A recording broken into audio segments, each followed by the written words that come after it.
So now we are going to be in the real fun stuff. The thing's going to make you super excited and involved and all attacking me because I'm going to say things very politically incorrect. No, I doubt it. All right, so the first thing we talk about is going to be externalities. Right, the concept of externalities is what we define as a third-party effect. And when we talk about externalities in economics, we talk about market failure. Now, you have to be careful what it means. Why is it a failure for the market? It's a failure compared to an ideal, and that the ideal is a perfectly competitive market. And the perfectly competitive market is ideal, again, because the outcome, when you're in equilibrium, you have a maximization of consumer surplus and producer surplus. And because you have no market power, nobody has more knowledge than anybody else, contracts are well enforced, property rights are well enforced and well defined, we live in a heaven. It's an ideal. Right? And in this ideal, everything that departs from this ideal means it's a failure.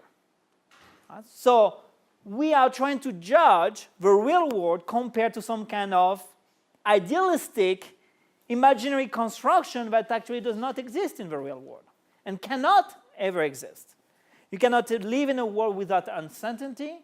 You cannot live in a world where people have no influence whatsoever. You cannot live in a world where some people are more informed, no people are more informed than anybody else. The perfectly competitive market is a world where everybody is perfectly equal. As a side note, when I talk about Frank Knight is the one who talked about the perfectly competitive market. Because Frank Knight was somebody highly in favor of egalitarian views. He was an egalitarian in terms of political philosophy. Right? And the outcome of a perfectly competitive market is that nobody gains, nobody loses. Everybody has zero. Everybody is equal, perfectly equal. Right? So when we talk about externalities, what's happening? You have an information problem and you have a property rights problem. In the real world, property rights are not necessarily well defined, or they are not necessarily well enforced. As a result of that, you have what we call externalities. We make a distinction between two types of externalities, which is negative and positive. Negative externalities means that some third party will be affected by production or consumption decision between two individuals that do not have to bear the full cost of a decision. Right? Typical example is pollution. I have a customer that is asking me to produce cars or a typical product. But when I produce cars, I'm going to use the river to dump my toxic waste. The toxic waste is going to dump to the river and is going to affect the fishery downstream. And fish are going to die, and the fishery is losing money. That pollution is a negative externality because it's affecting the fishery downstream that does not take part in my transaction between me, the car seller or salesperson, and the customer. Because I do not bear the full cost of polluting, I'm going to tend to overproduce. Same thing for overconsumption. Positive externalities is when people generate spillover effects which are positive, that other people benefit even though they don't have to pay for it. Typical example is? Yeah, flu shots. If I take a flu shot, I'm not going to get the flu, but also I'm not going to give the flu. As a result, the people that know that they took the flu shot don't have any incentive to take the flu shots. Therefore, you will have underconsumption of flu shots because of the positive effect, spillover effect that flu shot gives. So what's the typical answer to those problems? When you have negative externality, the typical answer is Pigovian tax from A.C. Pigou, who was a British economist. Right? To reduce pollution, you need to internalize the cost, external cost, on the producer. In other words, you need to make the producer pay more for its production. And as a result of that, the producer will produce less to an efficient level. We talk about Pigovian taxes. In a second, I'm going to say there are other problems with that. When you have positive externalities, the solution to positive externalities is you are going to lower the cost, the price of the good you want people to consume more, like flu shots, and therefore you are going to subsidize them. Most of you are going to college. I assume all of you have been to college. Most of your education is subsidized. And why do we subsidize your education? Is it out of the goodness of our heart? Because there's an externality associated with higher education. Yeah, we assume that people that are more educated are better citizens.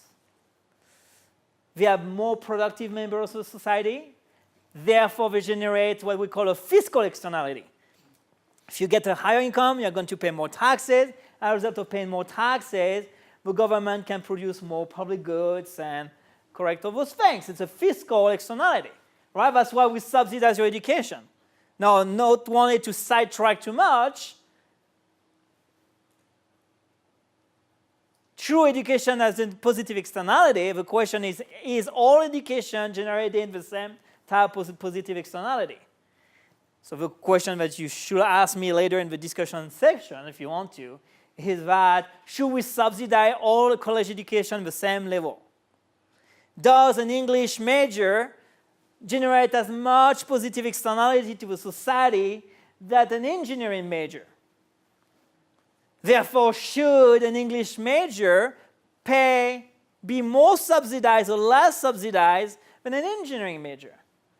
The answer to that question is, if you do believe that English majors generate less positive externalities than an engineering major, you can find the answer to your question.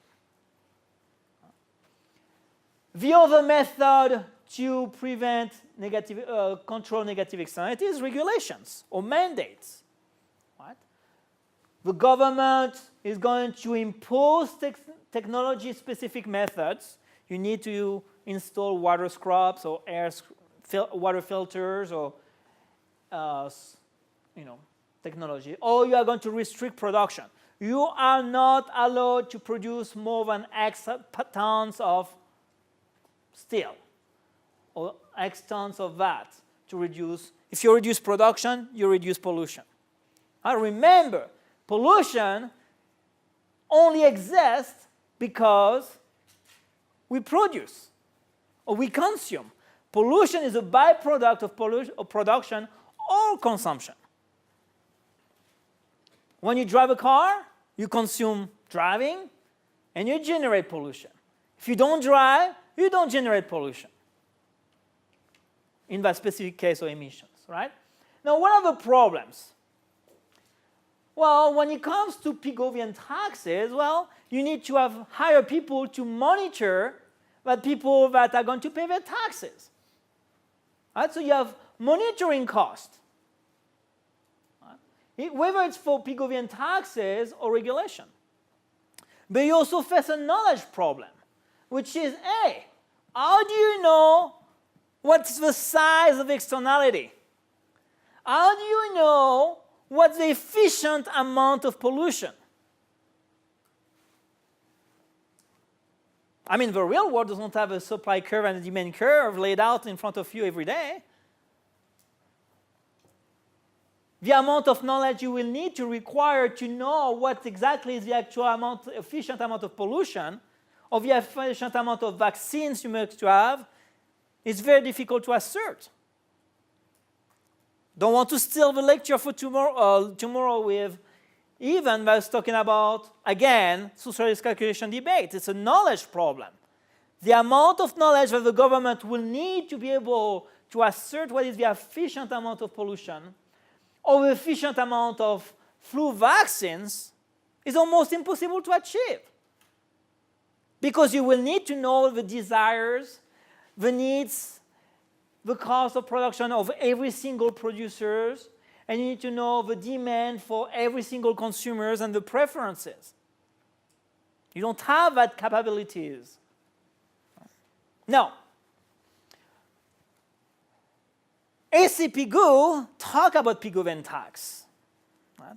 But what people never talk about when we talk about AC Pigou is that AC Pigou was a realistic individual, economist, and he says the following thing.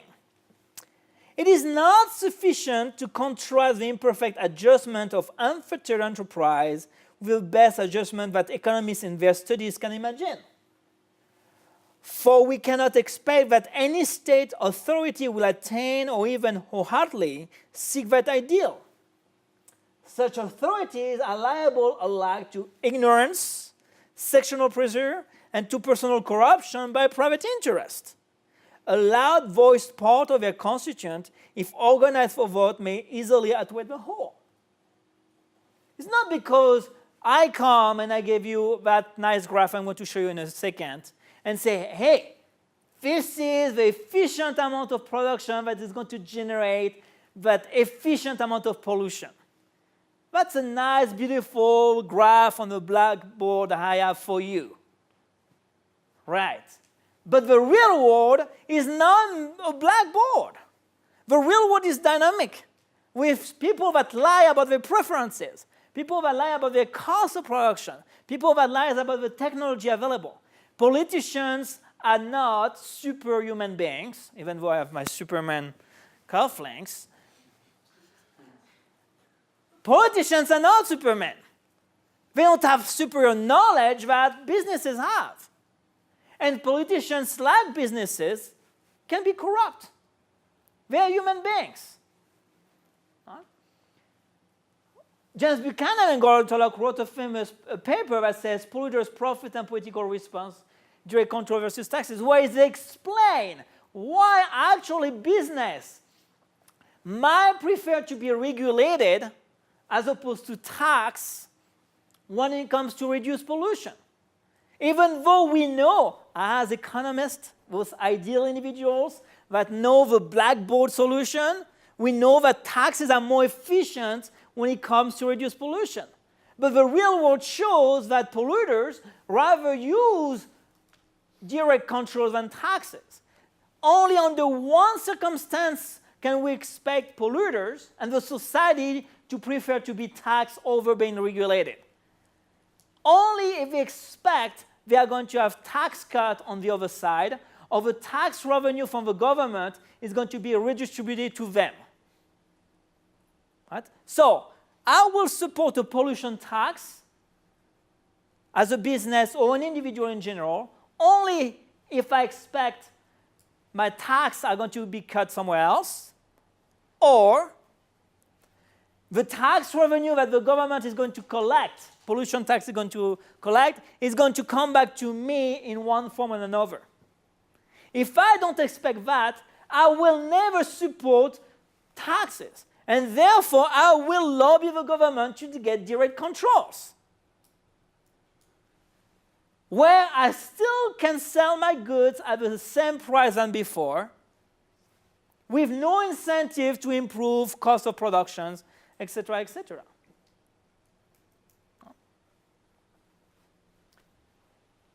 All right, the beautiful graph. We talked about it this morning. Ronald Coase got the Nobel Prize for 3 papers. Here's the second paper. This morning I talked about the first one, a theory on the nature of a firm. This is the second one, the problem of social cost. Ronald Coase says the following thing. You want to talk about negative externalities and talk about Pigovian tax. And you assume that the polluter should always be the payer. You pollute, you generate negative externalities, therefore you must pay the pollutee. That's what Pigou says. Because you are forgetting one thing. Pollution only matters because there is three parties involved. There's the consumer, the producer, and that third party. If that third party does not exist, who cares about pollution? Right? What Coase talk about is the symmetry problem. Think about that fishery I talked about before. The factory dumps its toxic waste down to the river, and down the river goes the toxic waste that kills the fish and affects negatively the fishery. What would happen if the fishery was upstream? Would it matter? Would pollution matter? No, pollution will not matter. So you only have a problem because two parties are involved and there are two parties to the side of a problem. Therefore, it's not necessarily true that the polluter should be the payer. You could imagine that the pollutee could compensate the polluter to pollute less. No. All right, this is a demand curve. This is your marginal cost curve or supply curve. Right? And this is your marginal social cost curve. The marginal social cost curve includes the external cost. The external cost is the difference between those two curves. In a free market, the economist tells you what's the outcome. Production will be at the level high, where supply intersects demand curve. And that will be the price charged by the factory. Now, because of that, you have all those externalities that are here. That's excessive amount of pollution. And how do we know that? Because the efficient amount of goods that must be produced are not where supply curve intersects demand curve, but rather where marginal social cost curve, that curve here, that includes the external cost, intersects the demand curve. So the efficient amount of goods to be produced is not I, but E. Right? What Coase tells us, those externalities only matter because there is a third party which is affected by that. The question is there a mechanism by which or through which we can reach that efficient amount of goods, that efficient amount of pollution without taxation or without regulation? And the answer to Coase is yes. If you have low transaction costs, people will have incentive where there is gain to be made to negotiate an efficient outcome such as is being produced. And that is regardless of whoever has the property rights or the entitlements at the beginning. So, you have a factory, you have a fishery. Would you want to have a right? Fishery or factory? Do you want to have a fishery to have a right to no pollution, or you want the factory to have a right to pollute? It's a question. I'm asking you a question. Under Coase, it doesn't matter. Yeah, but I just want to show you how it works. So I want you guys to pick one side. Fishery. All right. So the fishery has a right to no pollution. So in theory, the amount of production by the factory should be 0. Correct? What is the fishery going to do? What is the revenue of a fishery? The revenue of a fishery between 0 and E, 0, right? The revenue of a fishery, if you assume that's the efficient amount of production, the revenue of a fishery should be that area here. Because that area here is the cost of pollution. And we assume that that cost of pollution is measured loss of revenues to the fishery. Right? So the revenues of a fishery are VWBA. Now, what's going on is that you are thinking about this thing. What will be the profits of a factory if a factory will be allowed to produce at the level E? It will be the difference between total revenues and total cost. Total revenue is price times quantity, so it will be that square here, correct? And the total cost will be that area here. Oh, excuse me, OVAE, right? So the profits of a factory, if it were allowed to produce at the level E, will be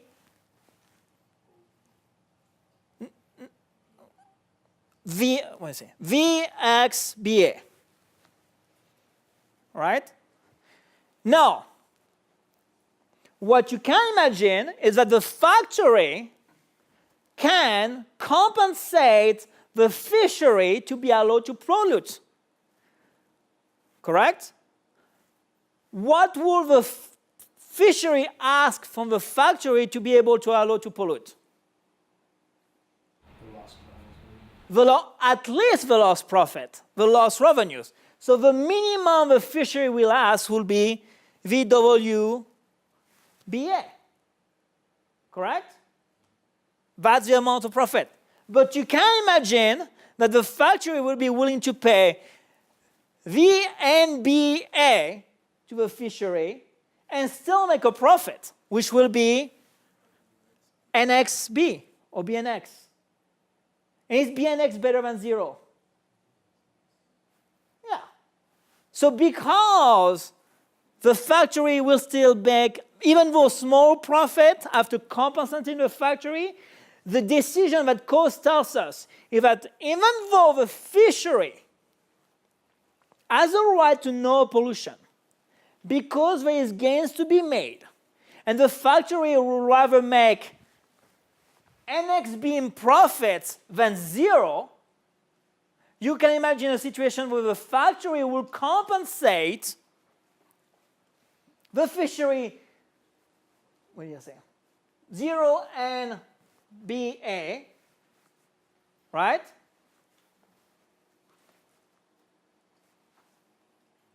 Yeah, BE, sorry, to the fishery, and the fishery will rather receive what? VNBA than VWBA. The compensation that the fishery receives from the factory to be allowed to pollute is still greater than the revenue the fishery will be making if it was not allowing the factory to pollute. Right? So that's the genius idea of cause. If you have low transaction cost, you will have incentive to find an efficient outcome regardless who has the entitlements at the beginning, as long as you have gains to be made. Now, that little triangle of a factory here, which is the profit after it compensates the fishery, is small, right? What happens if you increase the cost or transaction cost? If a transaction cost eat all that profits, there's no more incentive to try to compensate the fishery, and therefore there's no incentive to start a business. Right? So the idea, of course, is very brilliant. It's brilliant as long as you have low transaction costs, you can find an outcome without any government involvement. Regardless of who has the property rights, the entitlements, when you have gains to be made, you will have incentive to find an outcome where both parties are better off. Right?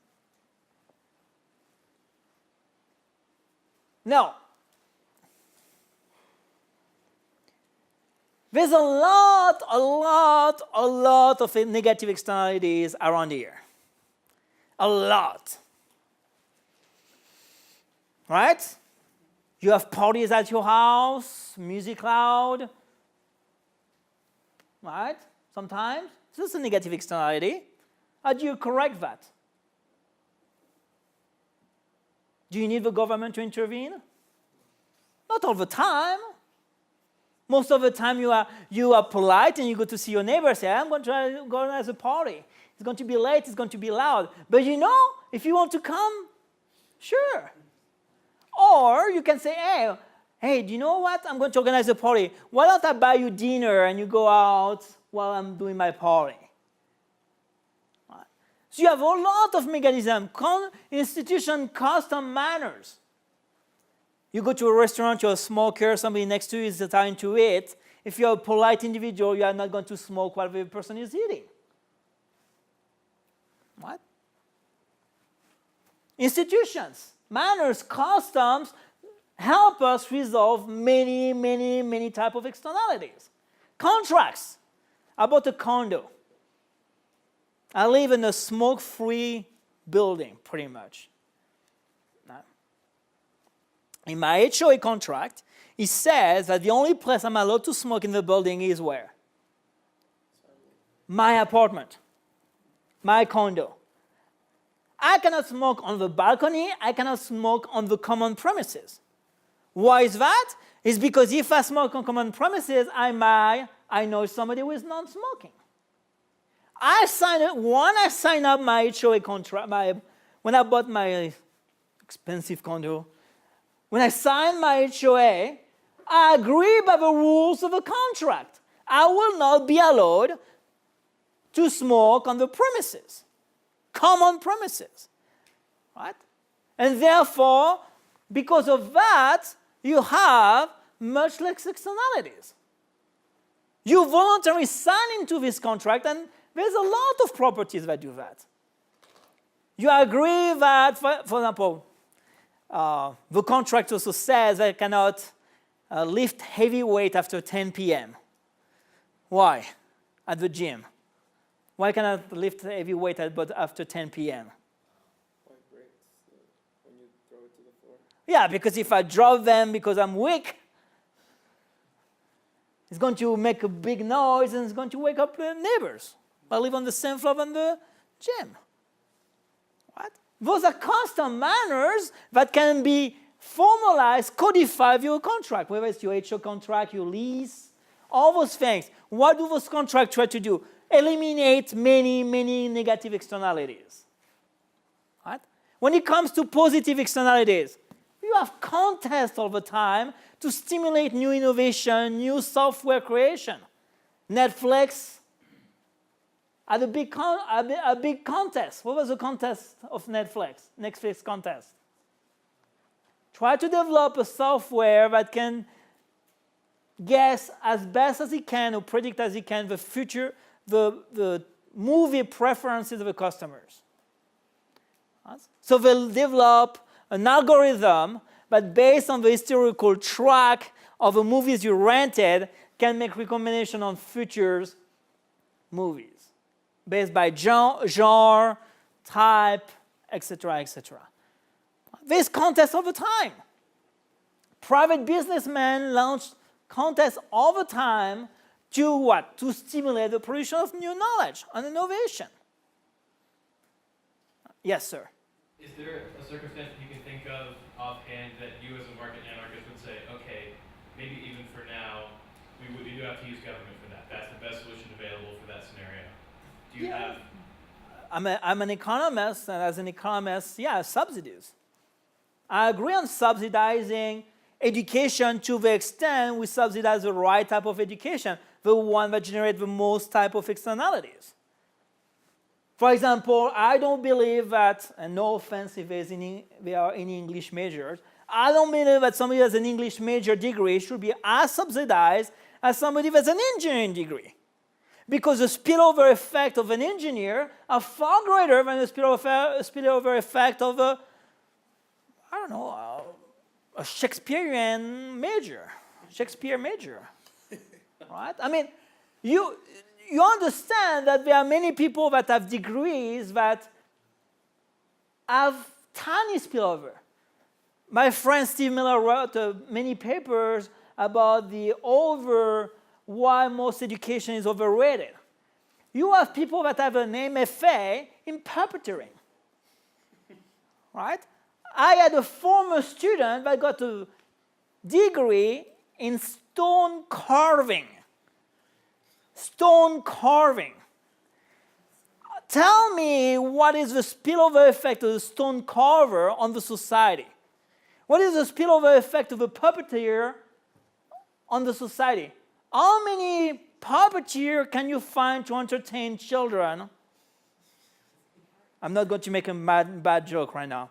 I'm not going to talk about Sesame Street and stuff like that. But how many puppeteers do you need to have a huge spillover effect? Do you think a petroleum engineer has more benefit to the society than a puppeteer? In general, yes. Right? Do you have more puppeteers or more petroleum engineers? Good question, right? I don't know the answer. I don't know any puppeteers. But let me ask you another question, which will be easier to answer. Do you have more history major or more petroleum engineers? You have more history majors, right? That's why history majors make so low wages, because the supply of history majors is far greater than the demand. So why should we subsidize history majors as much as a petroleum engineer? Do you have more economists or more historians? Or more petroleum engineers or more economists?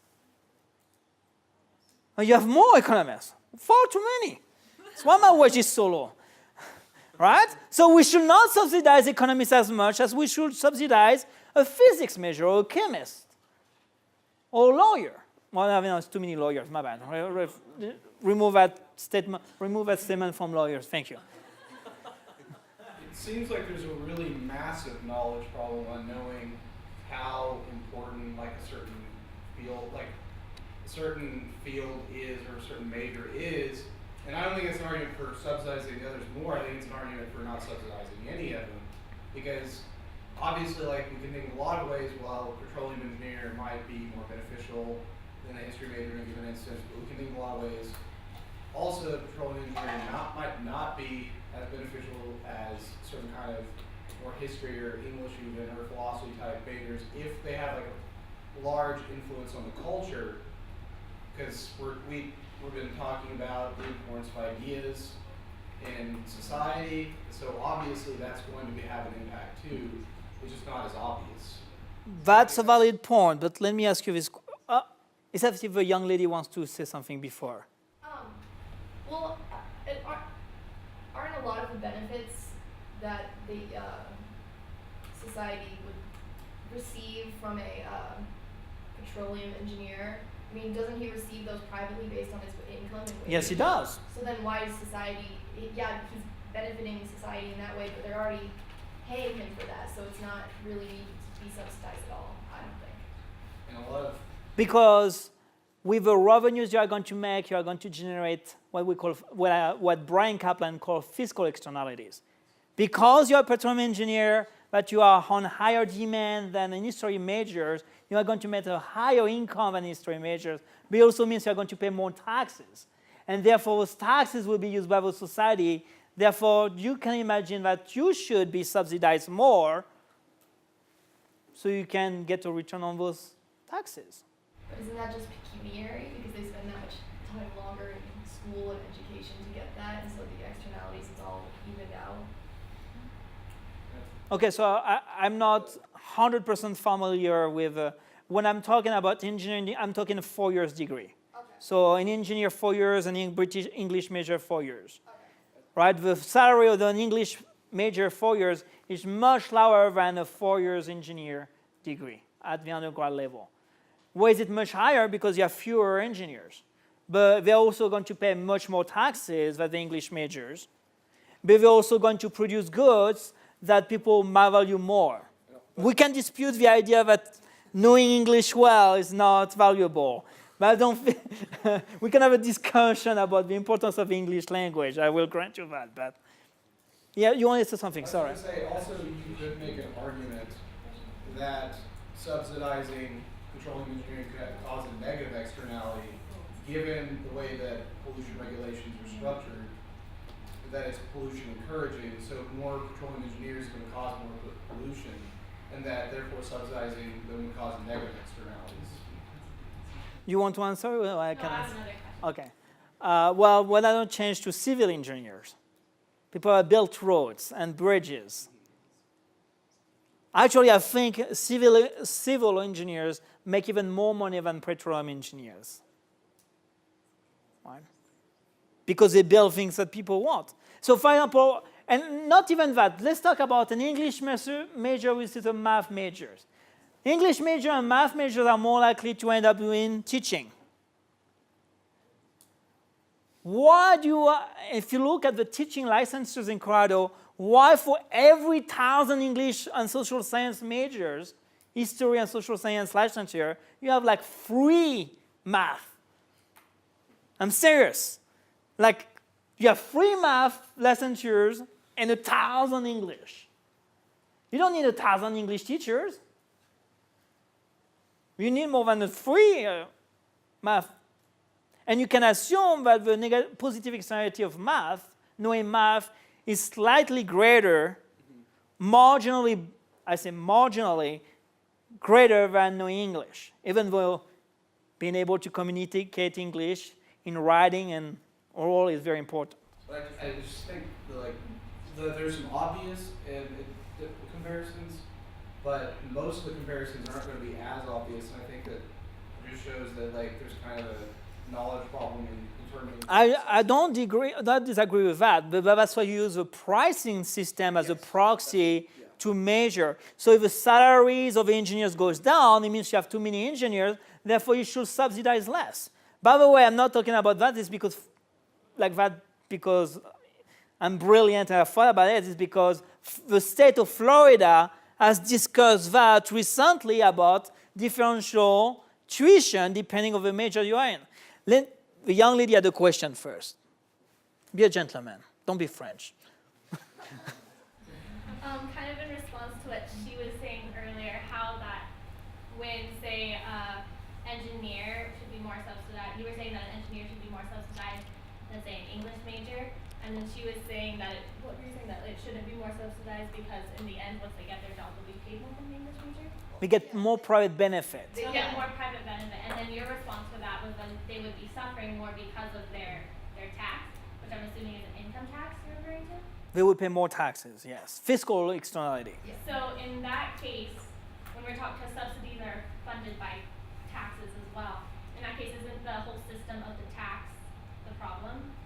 I mean, because if the petroleum major was to be making more money as, like, from private, wouldn't that be, like, the market benefiting him for his studies, rather than, like, the tax system benefiting him with the subsidies?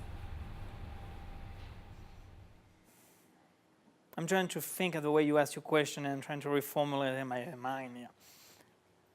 The engineers benefit from higher income, right? But they also have to pay more taxes, right? And those taxes are going to be used to subsidize or produce goods that even those engineers are producing, right?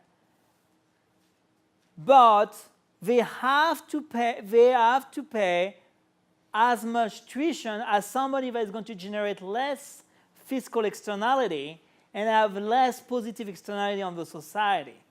So what I'm just trying to say, and I'm not saying I'm right, I'm just saying that's the way I think, is that you should subsidize more an engineer because the fiscal externality is generating is going to be far greater than an English major. People, coming back to the discussion we had this morning, there are people that want to do English, become English major or philosophy major or art major because they want to. That's what I love to do, right? They get great pleasure and satisfaction in being a poet or an artist or a musician, regardless of whether I like them, like what they do or not, it doesn't matter. I love writing my little poetry or doing my songs or my theater. But that's a private benefit that the society does not benefit much, because even if you are major in art and nobody buys your product, it means the society does not benefit from it. The only thing that you get a direct private benefit by pursuing the major that you want, but the society won't benefit from it in whatsoever because they don't want your product. And as a result, there is no rational way you should be subsidized. Yeah, I understand that, and like that totally makes sense. And I'm not saying you shouldn't be, I'm sorry. I didn't say you should. There is no reason why you should be subsidized as much as somebody else would generate more positive. Right, well, since it is a private thing and they're doing it because they like it, then in turn they will be getting compensated for what they're producing in society by how society wants to accept that, and if society wants to, like is saying that we want to keep it. But in the case of the engineers, since they are giving something to society, won't they be also compensated by society because society is getting something from them? So in that case, why would we be subsidizing them if society is already like? Because the initial cost they are bearing, well, first of all, because we need more of them and we compensate them for that, but also because the net return to the society is far greater for them because they pay the same tuition, same level of tuition than an English major, so that the society their net private benefit will be smaller in effect than it should be compared to an English major. And I don't have anything against English major. It could be a puppeteer if he wants to, or an economist, right? So I mean, you all pay the same. You're all different majors, right? You pay the same tuition, but some of you will generate greater positive externality. You will be compensated more, but you also generate even more positive externalities by generating more fiscal externality, the taxes you are paying. But why some people that pay the same tuition, less tuition, as much tuition you do, have to pay less taxes? Do you know what I mean? Does that make sense? Or is it? More engineers is going to give you more competition, more innovation, which is going to push society forward. Yeah.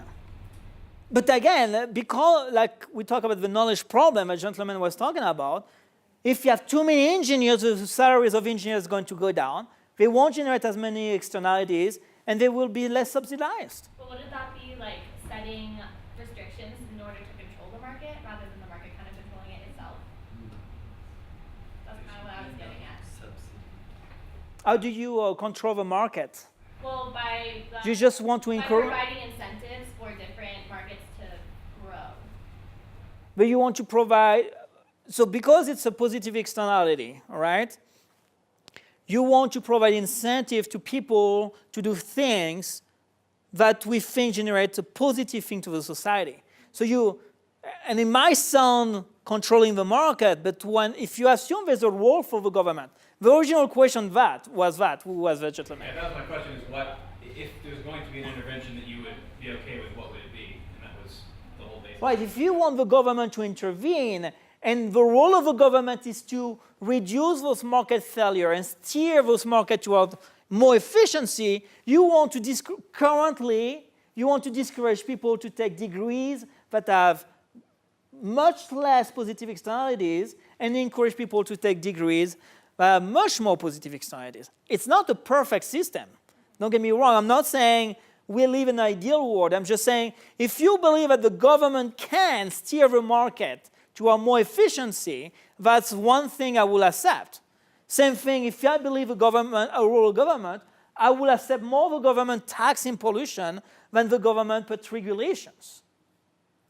I'd rather people tax sodas than preventing selling 50 ounces cup.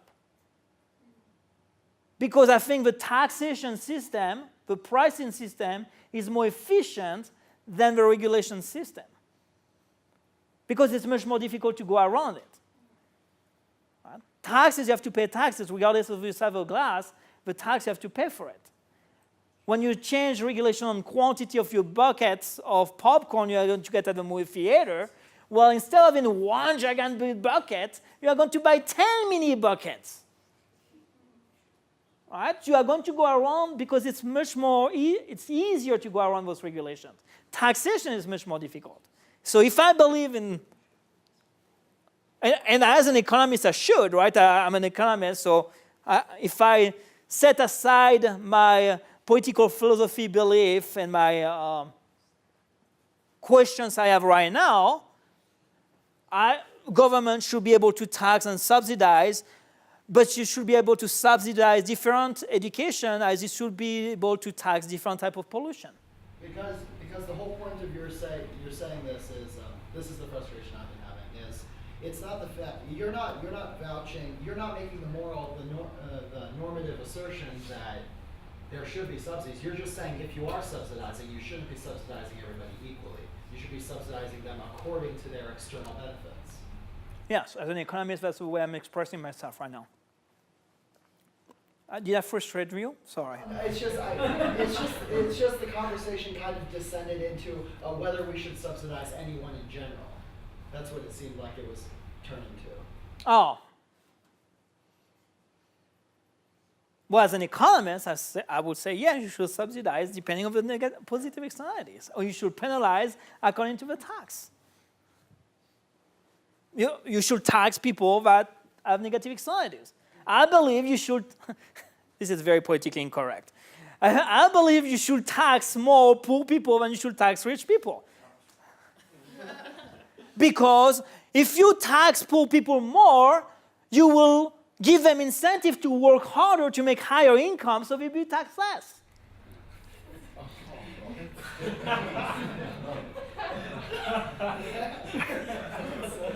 I'm an economist. Incentive matter. If I do believe that people are working less because they are going to be taxed less, or they are going to receive longer unemployment benefits, and they are less likely to want to work and stay out of job because they have longer unemployment benefits, and I believe that those people are going to tax the society, and I won't actually not be taxed and burden on the society. I want them to be productive member. I need to encourage that type of behavior by rewarding people that are productive members of society by taxing them less and penalizing poor people for being poor and not working enough. That is totally wrong. I know, it's morally wrong, right? But it's not like it's a new idea. I mean, that's like moving to a flat tax. Moving to a flat tax would raise the taxes for poor people too. A lot of people propose that. I mean, this isn't. It's not a revelation that nobody's ever said. It might be a political philosophy fairness issue, but that's not the question I'm addressing here. I'm an economist. If you want to incite people to be productive members of the society, you need to reward them for being productive members of the society. Tax them less. And people that want to, look, they are what we call deserving poor and undeserving poor. There are people that don't deserve poor. Pardon my French, but shit happens sometimes in your life, right? And you don't deserve to be poor. There are people that are poor because they choose to be poor because they get all those government benefits without lifting the finger. And you want to discourage that. Whether it's politically correct or not, I don't care. Just don't say it to the NSA, thank you. I'm not running for governor soon yet, so. As soon as I get my citizenship, I'm going to put my name in the ballot. See if it's going to work. After an Austrian in California, you might get a Frenchman in Colorado. It'd be awesome, isn't it? Sir. I'm curious, what you think of the Laffer curve, particularly in the context of this idea of taxing the poor much higher while taxing the rich much less, and just how much that would wind up generating for the government. Okay, the Laffer curve is not about rich and poor. The Laffer curve is telling you a simple idea. There's an optimal level of taxes in general. So if you tax people too much, instead of working more to compensate for the loss of income resulting from increasing taxes, because there's a trade-off, an opportunity cost of working more, which is foregone leisure, as you tax more instead of working more to compensate for the loss of income resulting from paying more taxes, they're actually going to work less. But do you think that might happen with the poor? Should the taxes be raised on them? It's a normative question. So you're asking me right now a purely normative question that will come back to what I said like 5 seconds ago about you should not tax more the poor, but should not give them extended benefits for being poor.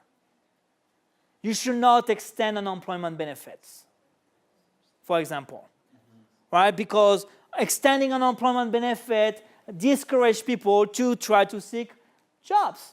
Actually, our crewman this morning, I think a couple of days ago, was telling that it's not true that by extending an unemployment benefit, people are going to actually stop looking for jobs or become pickier at looking jobs. But that's not economic reasoning. The economic way of thinking tells you if I get free money by working 0 hours and being a potato couch all day long, why would I work 8 hours a day making $7.50 or whatever is the minimum wage? Why would I do that? No reason.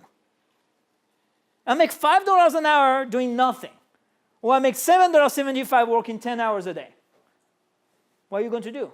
I'm sitting on the couch watching Game of Thrones. Apparently it's the next great TV show right now that people talking about. Yes? At any point, if you want to move on to your... Sure. Do I have any more questions? My bad. I apologize. Just one more. I think Okay, I'm sorry. we're going to save ourselves some time because we've been discussing these top-down solutions to market failures, and I think the fact that we're sitting at this conference is testament to the fact that we understand that there are problems with these and that they're not perfect solutions. All right, so, okay, let me summarize your point that since you have been in many of my classes, I'm going to reset. We don't live in a perfect world. And a perfect world is unachievable because we are made of perfect individuals which are imperfect. We are all imperfect, even myself, despite what I believe in the back of my mind every day. We are all imperfect, so the market's going to be perfect. And as I'm going to talk on the next talk, neither are politicians. So the question is not what perfect mechanism or institution are we going to develop to achieve that kind of ideal, which is a perfectly competitive market. The real question is which is the least imperfect institutional arrangement. We are trying to look for the institutional arrangement which leads to the less imperfections, not the perfections. Right? Remember the quote I talked about Adam Smith. We try to develop institutions to try to prevent the people, not to encourage people to do their best, but to prevent bad people to do bad things. Because we live in a world where we will always have bad people, and they cannot be eliminated. The question is to develop institutions, rules, mechanisms to minimize the harm that those people can do, as opposed to create new Bill Gates or Steve Jobs. More questions before I move on public choice. This is my favorite talk. Go ahead. Someone's got to play devil's advocate here. So, Go ahead. Sure.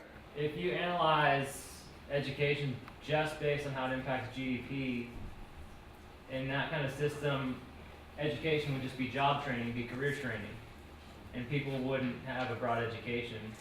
So the idea is that, education is also just for learning things that make you a better citizen and a more informed person. Which doesn't impact the economy. That's a good point, but the studies by Steve Miller says that actually the gains to education to make you better citizens stop at high school.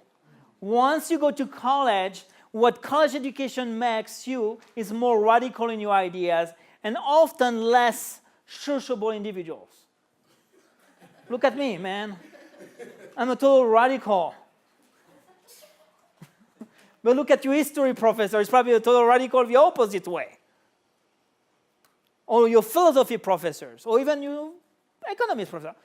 You have the more education you get, the more radical you get in your ideas, because the more you pursue theories and models and education to confirm your already ideas. So when you get to a college education, right, you are going to become more specialized in your discipline, and you have become more specialized in your discipline to become more radical in your ideas developed by the mainstream of your discipline.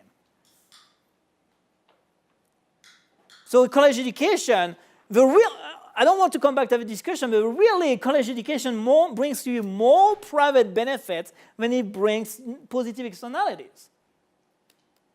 Right? College education brings you, why people go to college? It's not because they want to do good for the society and be like, it's because they want to make a lot of money. And I will make more money going to college, even with an English degree, than I will make with an high school degree. Period. The fact that they have positive externalities of college education at every level, small or big, it's irrelevant. The fact is that most people go to college not because they want to help the society, it's because they want to make more money. And I know that because I ask my students that every semester. They want to go to college because they want to make more money. They don't want to flip burgers or go to Taco Hell. I think there's an element of the kind of aesthetic here where engineers don't always make the most interesting people. I don't look. I don't. I would agree with you, except for myself. I think economists are boring.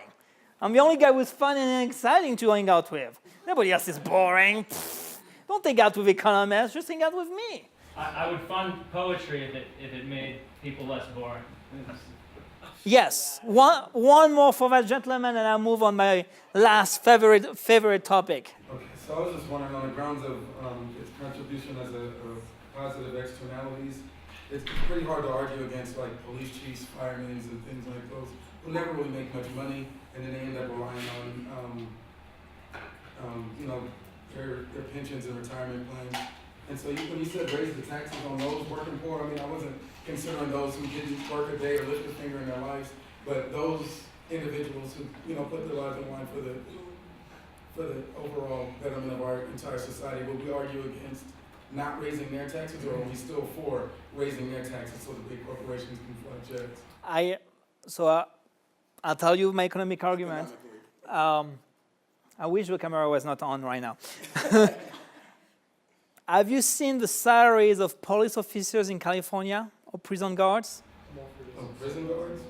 Private, right? Yeah, those are in private prisons.